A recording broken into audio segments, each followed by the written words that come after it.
It is almost 8 a.m., 7:45. I gotta go to the Voice now. I left this chicken that I took from the club last night in the outside of my studio, though. Check this out. Ugh.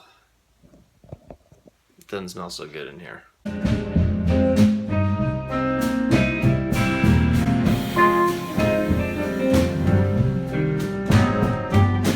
They called me for alto, but if you saw the last vlog when I was doing the Voice, I showed up with a tenor and I had to race home and get my alto, so this time I brought a tenor just in case. And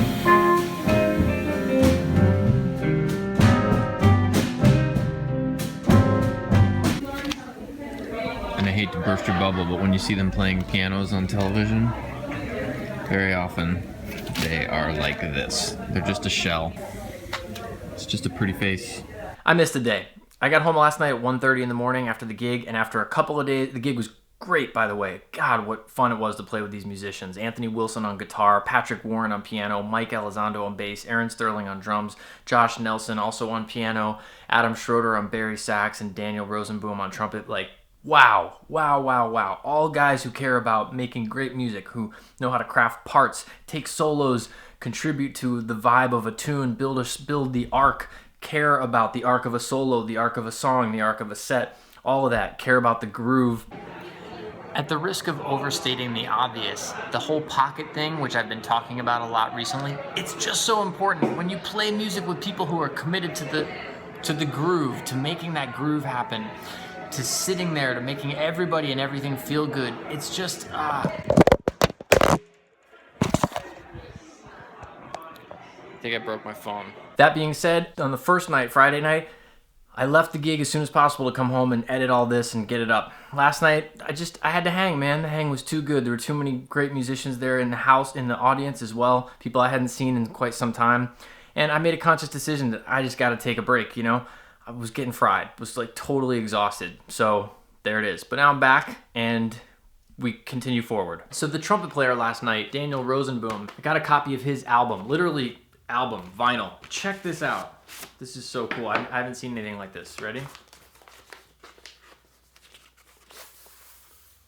What is that about? That is so sick. It's like transparent. It's beautiful. I mean, I guess it's still acetate. It's still vinyl. I can't wait to listen to this, by the way. My question is, what are your thoughts on vinyl? Here are my thoughts. If you're going to a show and you see somebody perform and you're like, oh, you want to take some of that home with you. You know, the problem with CDs these days is like a lot of computers don't even, like my MacBook Air doesn't even have a drive to put a CD in. We all listen to our music digitally anyway on the go. So if you get a CD, it's going to be transferred to that. CDs still occupy this weird place where like you need them for publicity and sending to people sometimes, especially in the jazz world. They're really like annoying about it. They don't want it just digital. I'm conflicted. I love the tangible aspect of holding something. I feel like the next kind of record that I want to do, I would love to do a vinyl thing. It's just such a cool piece of art, and I don't know, even if you don't listen to it, I get how if you're buying this from somebody to show, it's more fun to have them sign the vinyl than a CD. You know, you can do it so it comes with the download and stuff. It's a lot more expense. You get like a separate mastering cost to master for vinyl.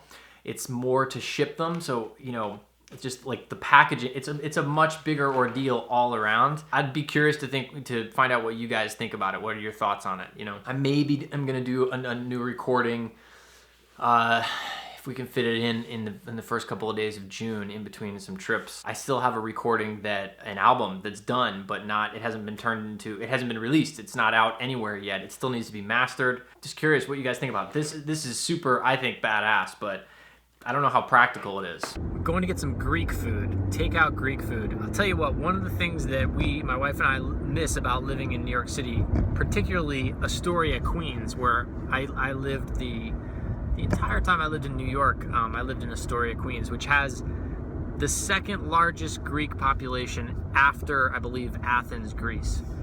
So that area has a lot of great Greek restaurants. One in particular is called Taverna Kakladis, and it was our favorite place to eat. It's just simple food, but prepared so well. It's delicious. So I'm going to try a place nearby tonight for Greek food. Very excited about that.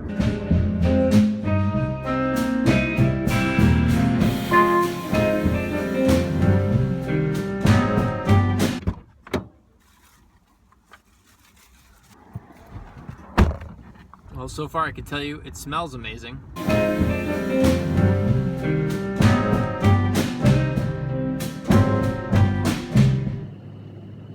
I wanted to get to this question from Derek. How do you balance preparing for everything and focusing on one thing? Great question.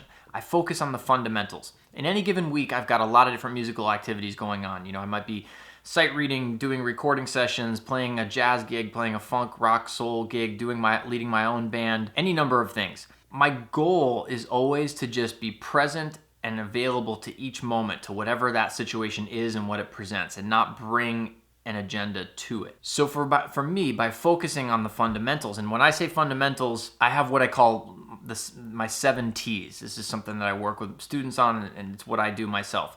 Tone, time, technique, triads, theory, tunes, and transcribing. Those are like, it's like my, the food pyramid or something for me. By focusing on those things, it allows me to connect with my instrument in a really fundamental way, so that I'm ready to play in any key, in any tempo, in any range of the horn, hopefully fluently, and when I say effortlessly, I just mean to the best of my ability and not feel like tense in any one part. That allows me, whether it's a sight reading situation or it's a very open-ended jazz kind of thing, or it's in a rock thing or whatever, I want to be in that moment and be ready to react to that moment, and have the ability to speak on my horn with whatever needs to happen right then. I never ever want to bring anything into the situation that I've been working on, Now, when I have a lot of different things to do, like music to learn for stuff, like coming up I have a tour with Snarky Puppy, I'm gonna have to relearn a ton of music for them. But the thing is, the practice of transcribing that I do on an ongoing basis, that's like training for learning their music. If you go to my website, bobreynoldsmusic.com, there's at least 2 articles, blog posts I did on how I learn the massive amounts of music by ear for Snarky. One of them is called how I learned 20 Snarky Puppy tunes in 2 weeks or something. They're on my website. That'll give you a sense of the minutia of how I break some of those larger tasks down.